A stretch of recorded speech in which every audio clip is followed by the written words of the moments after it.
Narcissism. By the way, I read multiple books, and the way they describe narcissism is a range.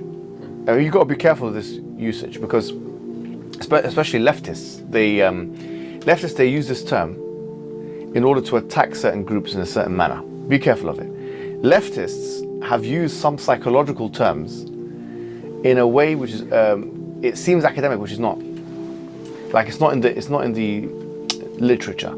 So beware of it. Like, for example, if a woman's going over a divorce or something like that, she'll say, my husband was a narcissist. Because it's so easy. I mean, I've even seen some definitions of narcissism as a disagreeable extrovert. That is the minimum. If that is a minimum requirement of what it means to be a narcissist, then we're all finished. I mean, I'm finished doubly, trebly, you know. But I'm saying that really the Islamic notion is not this. The Islamic notion is, number one, this idea of arrogance, which is that you reject the truth and you belittle the people. These are the two main pillars. How most psychologists refer to entitlement, which is people believing that they have special, they require special treatment without cause or reason. That's the main definition. That one is not against us. We're for that definition, because they usually say narcissism requires 4 pillars or 3 pillars. Grandiosity, yes, which unfortunately, whenever I say this, grandiosity, entitlement, and lack of empathy. For example, there's a book I read called Should I Stay or Should I Go? It's like a relationship book by Ramasi. And another book, Do You Know Who I Am? I don't know why I was reading this book. And another book I read is called The Narcissist Test by Dr. Malkin. Yeah, I read these books on narcissism, and it seems to me they're all in agreement on these 3 points: entitlement, grandiosity, and lack of empathy. Now, if you think about it, we agreed lack of empathy is problematic. But there's also a book by Paul Bloom, which I find very interesting. It's called Against Empathy. I agree with his conclusion that it's not always right to moralize on the basis of empathy. Because, for example, and he uses many examples, he said, for example, let's use Madeleine McCann. Madeleine McCann was a girl that got lost in England, yeah? Kidnapped, lost, or when she went to Spain, or I don't know what country she went to, and she got lost. White girl. Portugal, yes. Now, if the whole country was very sad about this situation, yeah?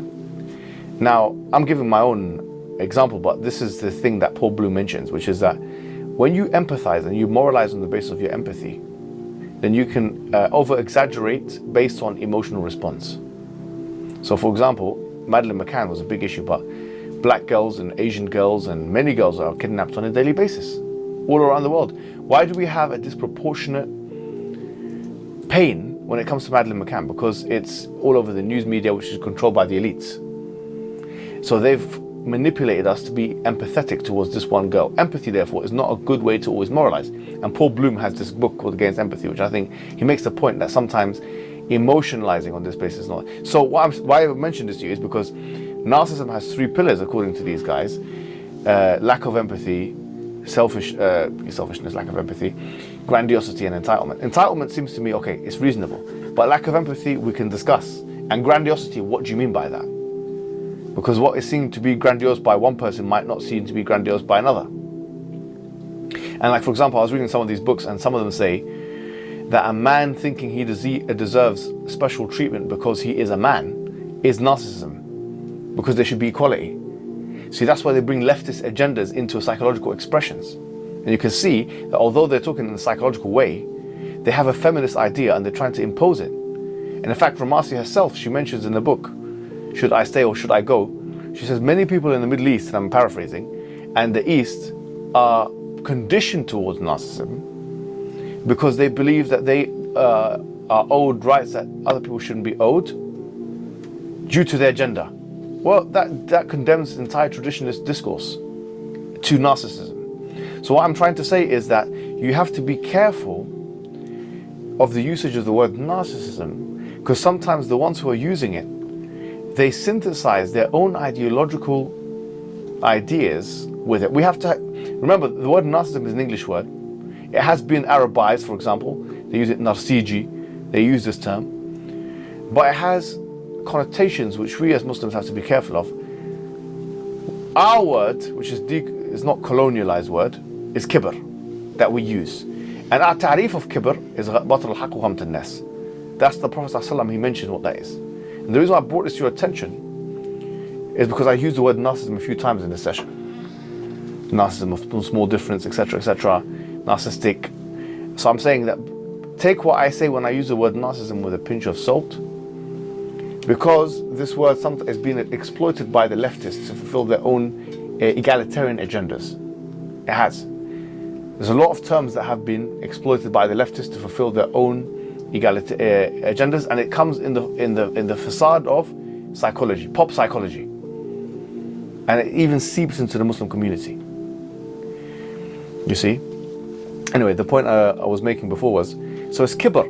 When you know, Al-Ghazali mentions in his book, he has a book where he's talking about kibr and arrogance and so on. He mentions that what the worst kind of arrogance, he has a book on arrogance. He has in Ihya al-Muddin, he says the worst kind of arrogance, the worst of all of it, is when you reject the truth, when you know it's true. When you reject the truth, when you know it's true. If the truth comes from a source that you don't accept, or that you don't like, or is strange to you, but you reject it because of the source rather than because of its content, then this is an expression of arrogance. If, for example, I'm speaking to someone and says 2 + 2 = 5, as I actually did. No, honestly, I'm sorry to say, you're arrogant.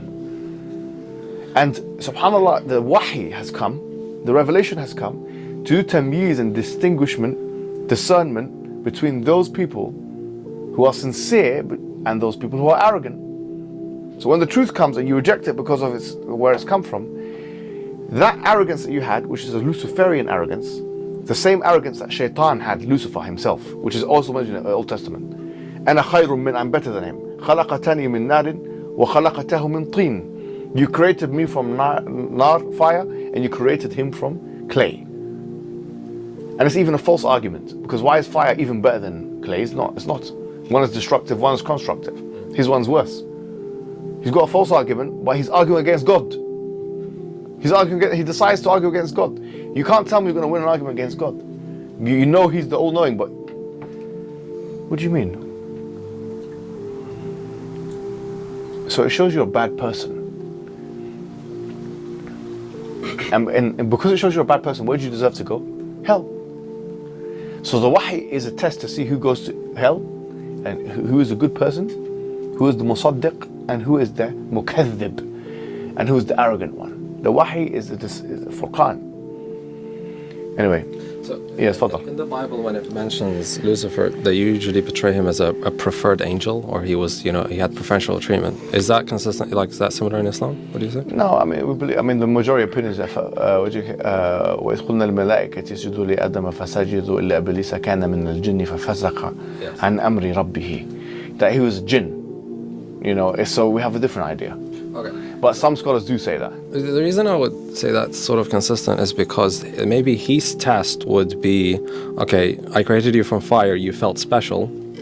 Now I'm going to give you a command to do this. And then I'm going to test you. Or are you going to listen to me, or are you going to stick to, because I was created from fire, therefore I must be better.